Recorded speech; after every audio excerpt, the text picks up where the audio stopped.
Okay, so we are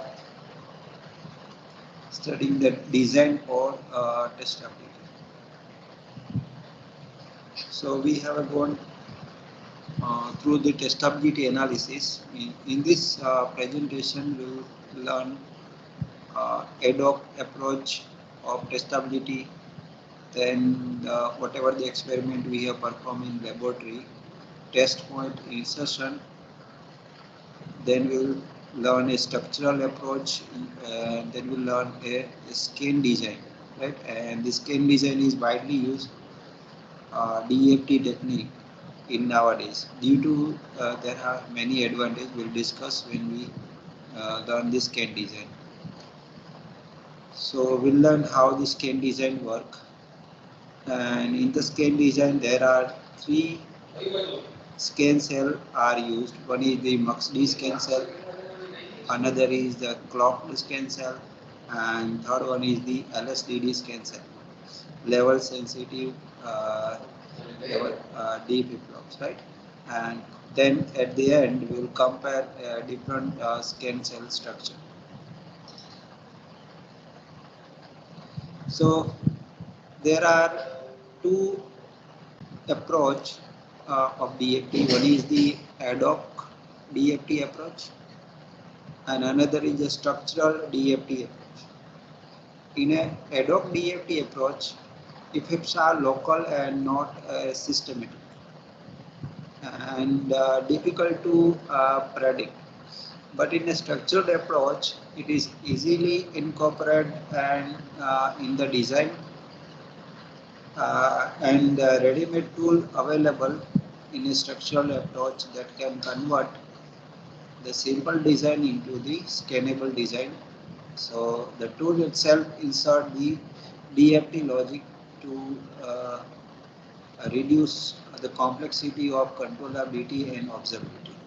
Ultimately, why we are having the DFT, our aim is to reduce the difficulty level of to control the internal node, and to reduce the difficulty level to observe the internal node.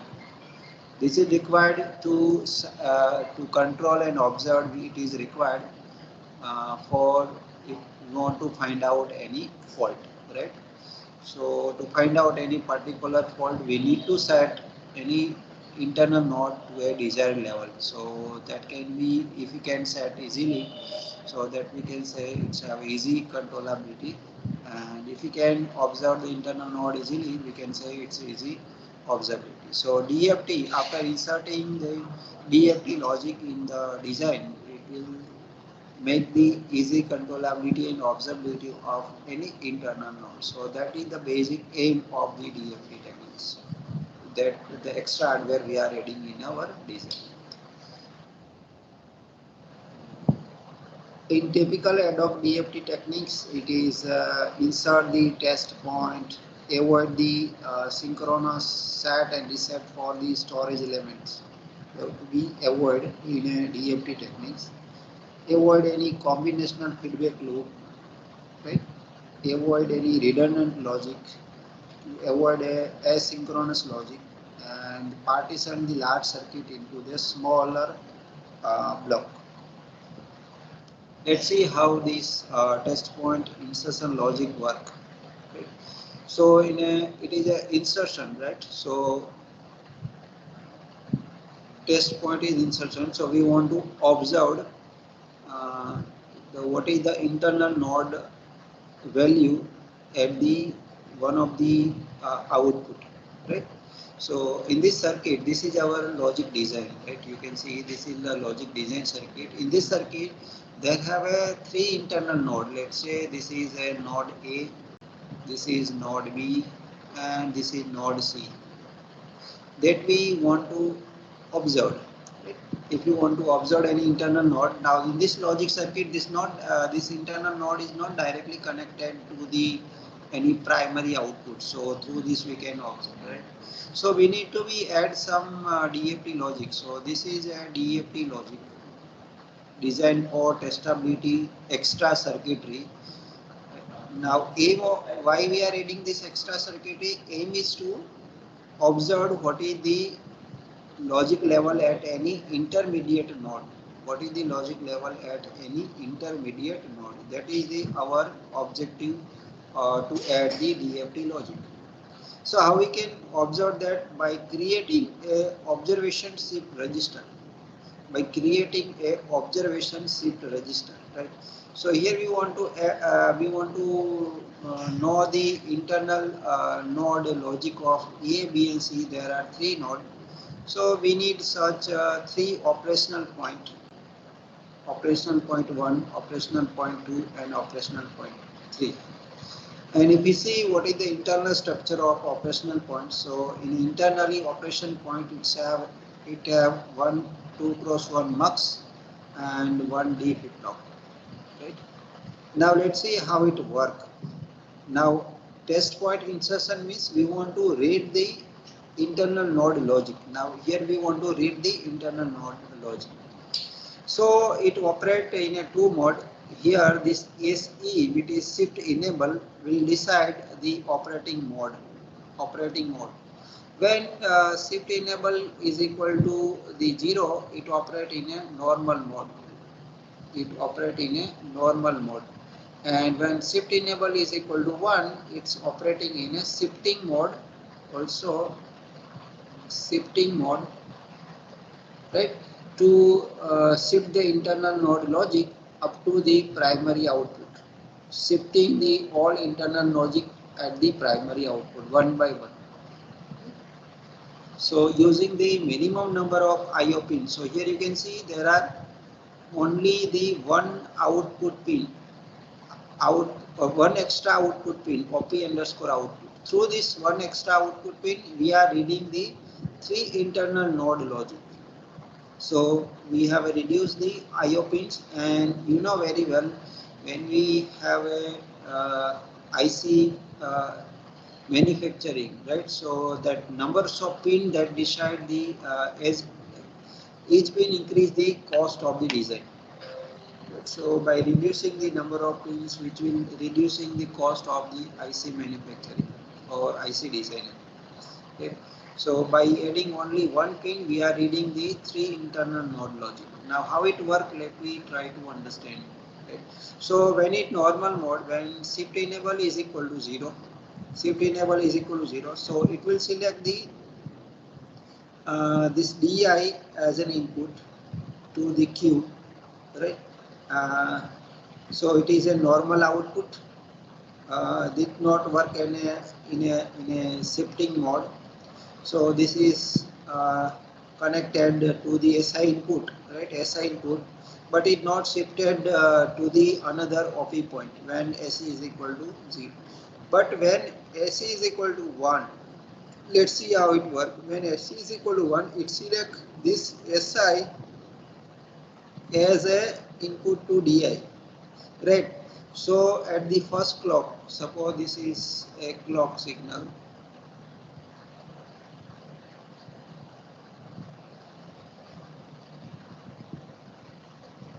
Okay, and this is a positive edge trigger, right? So at every positive edge, it is shifted the data. Let's say initially SE is equal to 0, right? And from this is goes to 1. So when SE is equal to 0, what will be the SO of each OP point, right? Or what is the OP underscore output? So OP underscore output, it is this C, whatever the internal logic of C, that is the OP underscore output after the one clock, right? So OP underscore output will get the value of internal node C. Now when shift enable goes to 1, we select the this in a 2 cross 1. Now in 2 cross 1 enable line is 1, so it select the SI to the DI, SI to the input of D flip flops. So it create a chain, right? So this SI it is goes to S0, this SI it goes to this S0 and this S0 it goes to this OP underscore output. So it will create a chain of all OP2 which is nothing but the D flip-flop. So it create a chain of D flip-flop, it is nothing but the shift register. So it create a shift register logic. So after the first clock cycle, what we'll get in output, it is equal to B point, right? After the second clock cycle, what we'll get in output, is A in a output, right? And after the third, what we'll get in output, it is whatever our input, that is we'll get at an output, it is 1. So like that we can observe what is the internal node logic through this only a single output. We have observed C, we have observed B, we have observed A. So this is the test point insertion logic and how it works. Any questions here?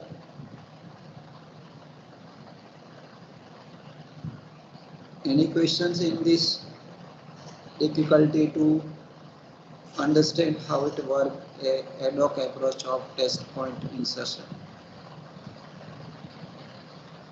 Okay. So let us see, another is a test point insertion that we already gone through, right?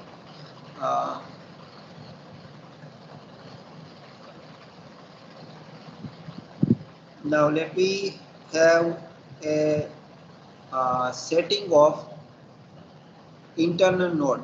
Now in previous, what we have just observed what is the logic of internal node at the primary output. Now suppose if you want to set the internal node with the desired logic level, then we can set of this diagram, this control point insertion technique, right? So this is a control point insertion technique through which we can set any node with the desired logic levels. Today whatever we have experiment, we have explained you, same is here. So this is our logic in which there are 3 nodes. This is one node, this is another node, and this is third node C. And we want to set this internal node with any our desired logic level, right? So how we can set the internal node with our desired logic level irrespective of the whatever the logic circuit diagram, right? So by adding the extra hardware, it is called a design for testability hardware. Through this control point insertion, we can set any internal node with the desired logic level. Now let's see, first try to understand what is the internal structure of control point insertion. So inside the control point insertion have one D flip-flops, and the output of D flip-flop it is given to the one of the input of mux, and another input of 2 cross 1 mux, it is this normal input DA, and output of 2 cross 1 mux D0 that is given to the internal node.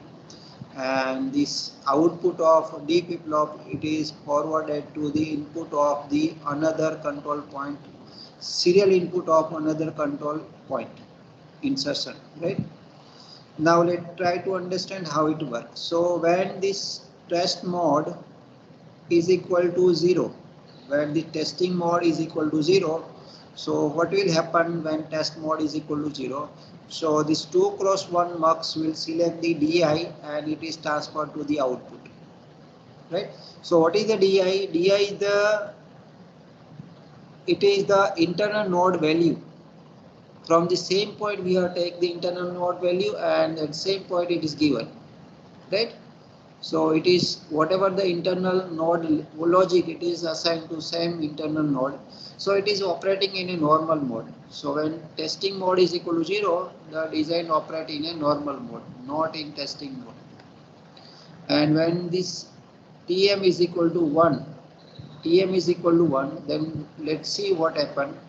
So when TM testing mode is equal to 1, then this SI instead of DI, now SI is transferred to the D0 as well as SI is transferred to this S0. right? So if you want to set any internal node with the desired value, so that is nothing but the D0 output of any control point, and D0 depends on the SI input of that control points, and SI input is nothing but the previous control point output, and the previous control point input is nothing but the our external input. So through this CP underscore input, we can set any internal node with its desired logic level by keeping testing mode is equal to 1, right? So suppose I want to set here, it will be the 0 logic level. Suppose I want to set here logic level 1 and here the logic level 1. Then I'll apply the pattern is first I'll apply 1, then again 1, then 0. So in first clock cycle, this one is transferred here. So it is said first after the first clock cycle, at the node A will get the 1, and at the node B and C it is the previous, whatever the previous value, that is not a desired, maybe the anything, we don't know. After the second clock, this one is transferred to at the node B, and at the node A will get the second input of our test pattern, which is again 1. So this one is transferred to here, and at the C it is still a previous value.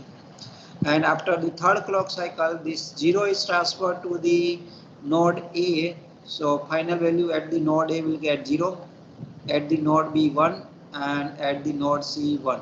So after the third clock cycle, when testing mode is enabled, we can set internal node with any desired level that we want to set 1, 0, and 1. So that's where this control shift register and the test control point insertion technique work.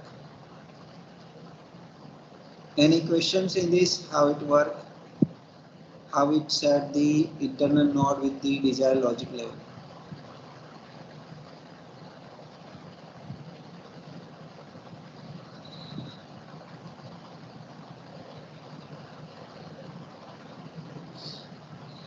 Okay.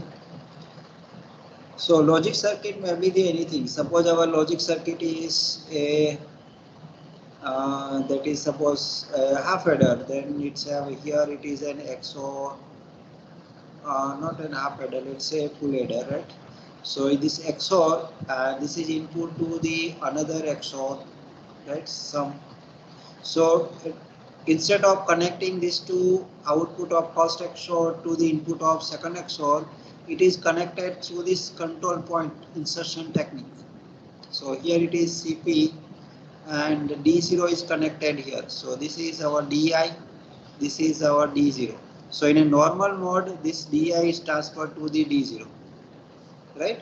But in a shifting mode, this whatever the external input we want to transfer, so in a testing mode, this SI will transfer to this D0. So it's at this node, internal node, any desired logic level through the serial input. Yes. Is it clear how it works?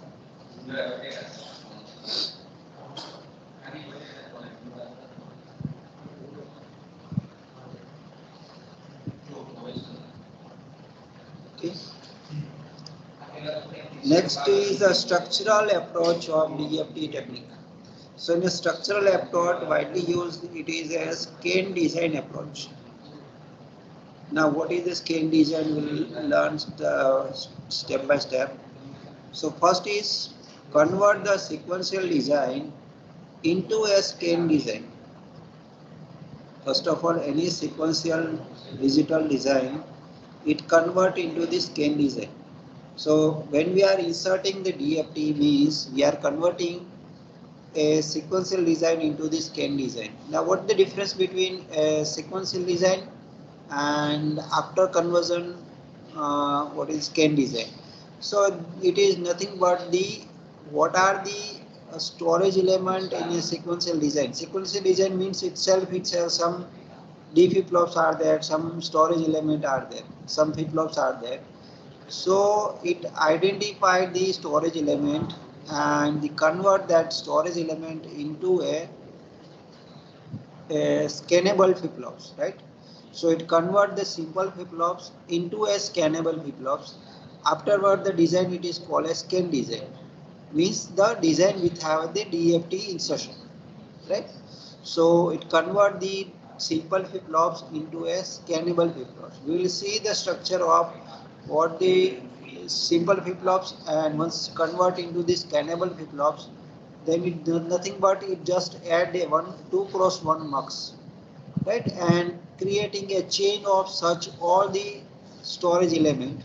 So we can shift the data in, we can shift the data out for the observation. We can shift the data in for to set the internal node as a to control the internal node, right? So it create a chain of such all these scannable flip-flops, and it create a shift register structure as we have seen in the previous example in a test point insertion and test point control technique, right? So it's such types of it created, but not adding that extra hardware. It take the hardware itself from the design. So whatever the simple flip-flops in a design, it convert into the scannable flip-flops, right? So that design it is called as scan design. Now scan design operate in a three mode. One is the normal mode, means as we have explained, the whatever the DI it is transferred to the D0. So it is operating in a normal mode, not in a testing mode, right?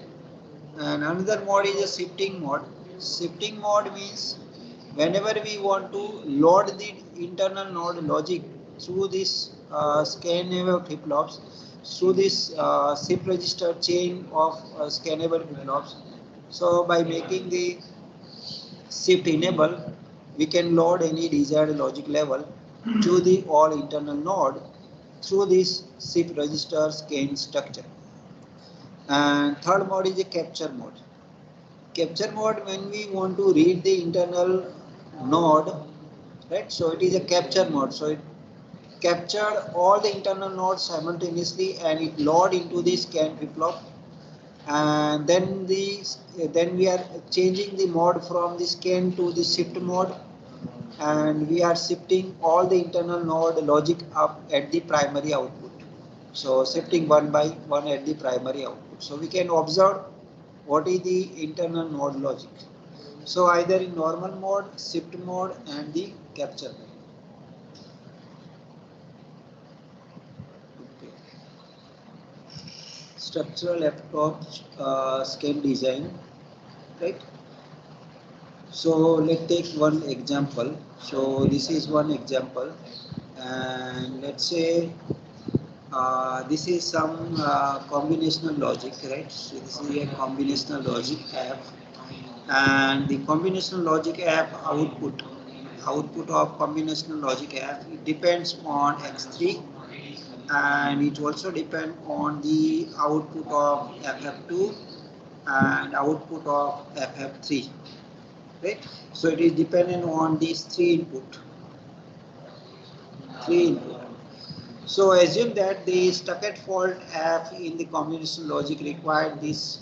Suppose there is some Stuckert fault, right? And to observe the Stuckert fault, we need to set the input of this combination logic F, X3 is equal to 0, and the another input, this input, we need to be set suppose the 1, and this input suppose we need to set the 0, right?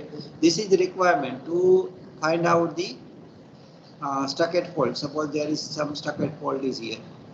We do not know what is the logic here, but let take a suppose this is some Stuckert fault is present here, and to propagate the Stuckert fault up to the primary output, our requirement is we need to set the input of this function x3 should be 0, and this another input should be 1, and third input should be again 0. This is our requirement. And without to inserting the DFT, let's see how it difficult to set. How it difficult to set it. This we cannot directly setting. This is one of the input of combinational logic app. It is an external input which is a primary input, right? So we can set this primary input directly. This is available at the output pin of the chip, right? So directly we can set by giving the 0. But what about the other two? Other two are the output of flip-flops. Other two input are the output of flip-flops. One is from flip-flop 2 and another is from flip-flop 3. Right? So and no doubt it is a D flip-flops, and we know the output of D flip-flop is whatever the input, right? Whenever is triggered. So we need to set the input of flip-flop should be 0, and here the input of flip-flop should be 1. And this is task is not easy to set the input of flip-flop 0 and 1, because the input of flip-flops again depend on this combinational logic. And the input of the combinational logic are the previous state and the primary input, right? So it is very difficult to set this output of FF2 and FF3, because they are the internal flip-flops, and the input of flip-flops depend on the again the combinational logic, and the combinational logic inputs are the previous state and the primary input. So we have to apply the primary input such a way that first of all we have to set all the previous states as per our desired logic. Then it gets set the FF2 and FF3 input our desired logic, and then after the one clock cycle we'll get output of FF2 and FF3 as our desired logic. So to set the FF2 and FF3 at the desired logic, it requires the many clock cycles. It cannot be set using the one or two clock cycle. We need to be do in a many clock cycle is required to set the output of the this internal flip-flops. Hope this is clear. What is the difficulty? This is the difficulty, that major difficulties arise when the circuit is a sequential circuit, right? So through this example, we get the idea about by inserting the DFT and what is the power of DFT, how it make, what the difficulty level, how it drastically reduced to some simple using one or two clock cycle we can set any desired logic internal state at any desired logic level. So in this, assume the stuck at fault F in combination logic required the primary input X3, output of flip-flop 2 and flip-flop 3 need to be set any desired logic level. The main difficulty in testing a sequential circuit stem from the fact that it is difficult to control and observe the internal state of the circuit. Right? So it is difficult to set the internal state of the in a sequential circuit, because it depends on the previous state, and previous state again depend on the previous state. So we have to be that give the many clock cycle to comes into the desired state. Now how we can reduce this complexity to set any desired logic level for any sequential circuit? By inserting the scan design approach, using the scan design approach. Now what is the scan design approach, DFT? So first is it identify the number of storage element in the design, right? And each storage element, it is form a, so first is stitching to shift mode and shifting mode in a desired state simulus. Let's see later on. First is converting the selected storage element in a design. That depends on it is a full scan design type or a partial scan design types or a random scan design type, right? In a full scan design type, it convert all the storage element in a design into a scannable flip-flops, and in partial scan design type, in which its selective storage element is converted into the scannable flip-flop. So first it converting the selected storage element into a scannable scan cell, right, by inserting a 2x1 mux in the flip-flop. Then next task is to stitching them together to form a scan chain. After converting a storage element into the scan cell, and then we have to stitch all the scan cell to form a shift register. So we can shift the internal node to the one of the primary output. So in this our design step is switching to shift mode and shifting into the desired state stimulus 10. Let see try to understand. Yes. So first step is to convert this flip-flops into the scannable flip-flops. So in scannable flip-flops, it's have the extra. Let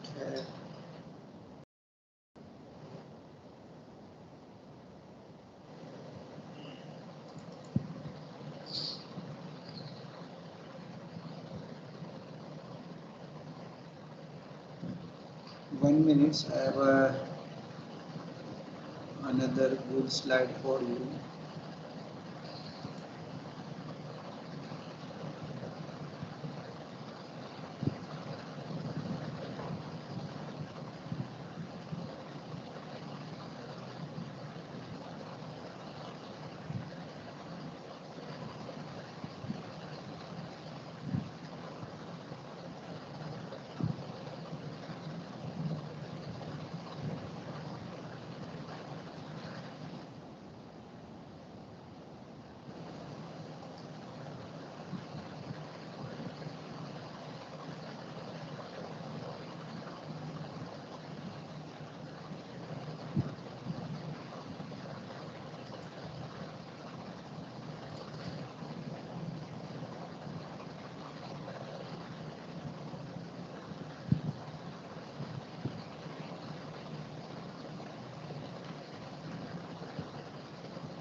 Okay, let me explain in the same diagram.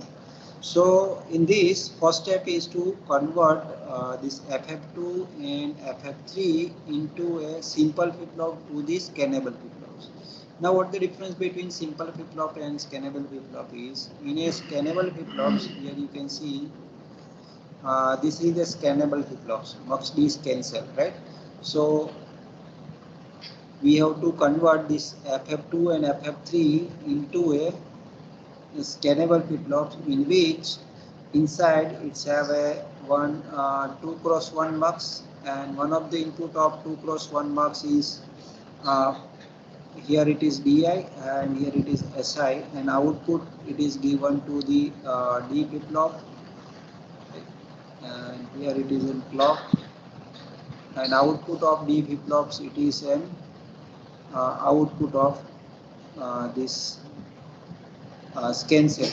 So it convert this FF2 and FF3 in a scan cell. This is scan cell.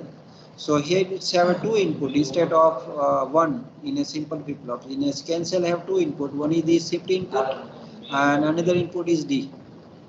So here also shift input, another input is D. Right? So that is, and shift input it is an output of previous flip-flop, it is a shift input to the next flip-flop, and shift input of the first it is an output of the previous this, and shift input of first it is our SI input, serial input, right? So when we, and one more input is there, it is a selection line of these 2 cross 1 marks, it is called a testing mode or shifting mode or capture mode. So it decides. So here one more input which is TM. This is common to all the scan cell. Common to all the scan cell. This is TM. Okay. Now our requirement is we want to set the FF2 with the desired logic 1 and the output of FF3 with the desired logic 0. So what we'll do, we'll make this to operate in a testing mode. So by keeping testing is equal to 1, so once we keep the testing is equal to 1, what the input of the flip-flop, it is whatever the SI input, right? And SI input is our logic that we want to set. So first I will give the SI input is 1 and the testing mode is 1. So after the 1 clock cycle, this SI it is comes the output of the FF1. And after the second clock cycle, now this output of first, that is input SI input of second flip-flops, right? And after second clock cycle, we'll get the output of FF2 is 1. So we can set the output of FF2 is 1, that which we want to set at the desired logic level. Here we want to set FF2 is 1 and FF3 is 0. So first I will insert the 0. So after the third clock cycle in testing mode, we'll get the output of FF3 0, and then I'll insert the 1. So after the second clock cycle, we'll get the output of FF2 is 1. So once we'll get the desired logic level in just the 3 clock cycle, if we convert all the flip flop into the scannable flip flop, if we convert just only the FF2 and FF3, then we can set the output of FF2 and FF3 in just the 2 clock cycle, because it the length of this scan chain have the 2 flip flop. So through this 2 clock cycle, we can set a desired logic level that we want to observe or to detect the fault present in this function f. Right? So that is the power of DFT techniques. And if you not insert the DFT techniques, and without the DFT techniques, if you want to set any particular desired state, then we have to be set all the primary inputs such a way that, and we have to need to be give many clocks to reach to the desired state. But through once we convert into this scannable design, we can set easily just in a few clock cycles.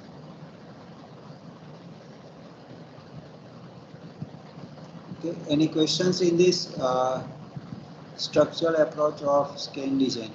This is just an example. Now we'll learn step by step different scan cell structure and how it work the scan design. Okay. So let's see what is the scan cell. So scan cell have two input as let me draw. One is this 2x1 input, which is input 1, input 0. So it's have two input. One is the normal input, and another input is for the shifting mode SI input, normal or capture mode. So DI is selected for normal as well as capture mode, and this shifting mode is selected in output for when we want to shift the data. And output of this 2x1 marks, it is given to D flip-flops and the clock of D flip-flops, and it's have a the selection line of this 2x1 marks. It will decide in testing mode or a capture and normal mode, right? So when TM is equal to 0, it is operating in a normal as well as capture mode, and TM is equal to 1, it's operating in a shifting mode. And output of Q, this is output. Okay, so this is scan cell structure. There are three widely used scan cell. One is the MUX-D scan cell that we have drawn here. This is a MUX-D scan cell. Another is the clocked scan cell and LSDD scan cell. So first we'll understand how the MUX-D scan cell work, and then we'll see the clocked D scan cell and LSDD scan cell. So this is structure of a MUX-D scan cell. This is a shifting mode, also it is called a testing mode. So in a MUX-D scan cell, this is composed of a D flip-flops and multiplexer. This is one D flip-flop and multiplexer. The multiplexer uses an additional scan enable input and to select the between the data input and the shift enable input. And it is an edge triggered MUX-D scan cell, right? Because it is output, it is changed at every the positive edge of clock. Output is changed at every the positive edge of clock. So it is an edge triggered MUX-D scan cell.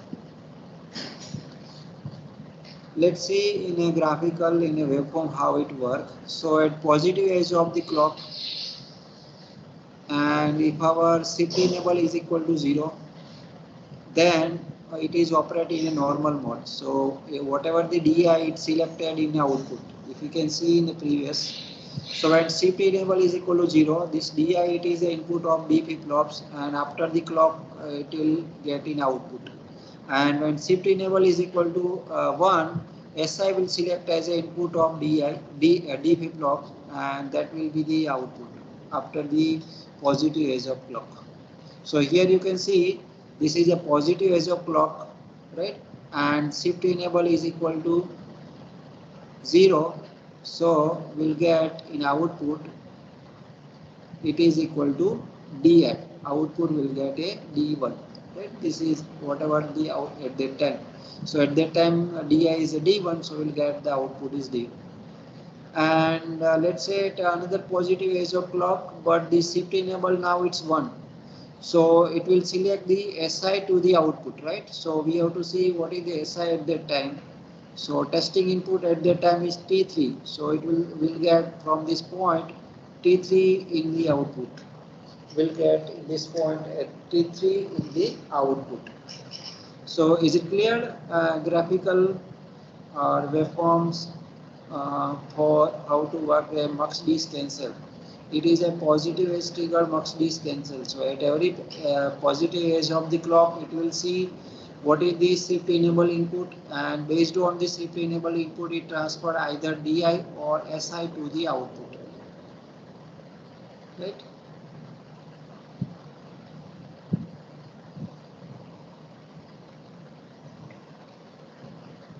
Okay. Next is the mux-D cancel. It is a level sensitive edge triggered mux-D cancel.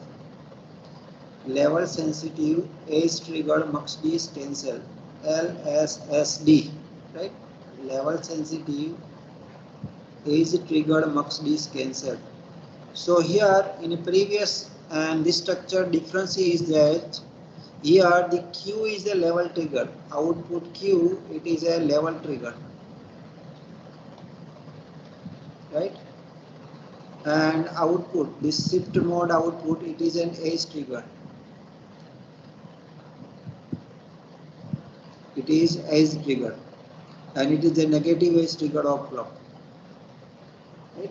So it is called a level sensitive edge triggered mux-D cancel. Q, when you operate in a normal mode, Q in suppose in our design it is a level trigger design, and when we convert the design into this scannable design, our normal design functionality should not be changed, right? So without the changing the functionality of our normal design, how we can convert into the scannable design? And we know when we create a shift register of a chain of a scan flip-flop, it must be operate on a edge trigger level.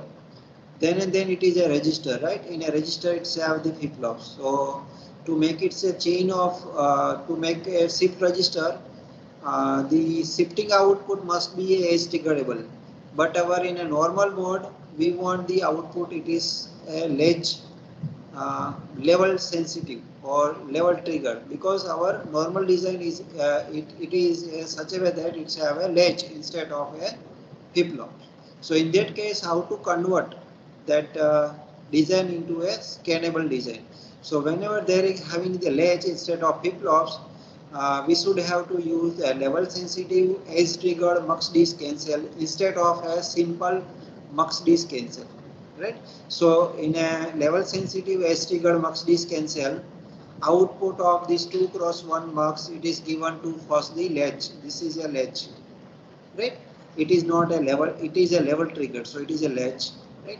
And then output of latch, it is given to both one D flip-flops, and output of D flip-flops, it is a serial output. So this is flip-flop because it is a negative edge triggered.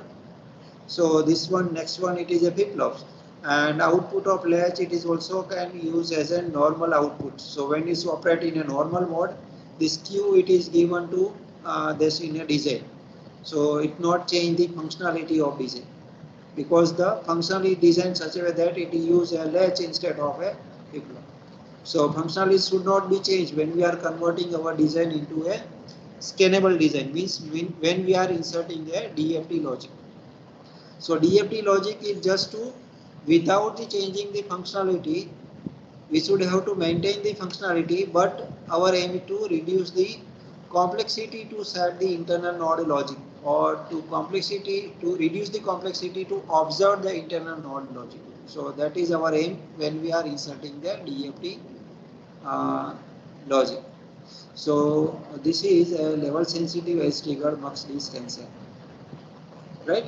So when shift enable is equal to 0, it is operating in a normal mode, and when shift enable is equal to 1, it select the SI and transfer to this, and it is create a chain of such Mux-D scan cell as a shift register, and it is an edge triggerable, negative edge triggerable.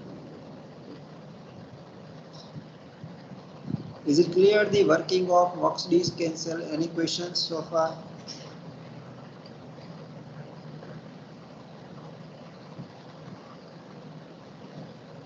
Okay.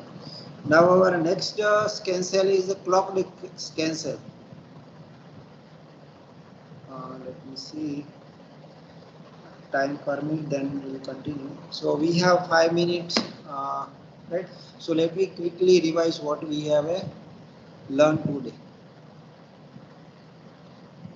Okay, so we have started testability basic with using the first ad hoc DFT techniques.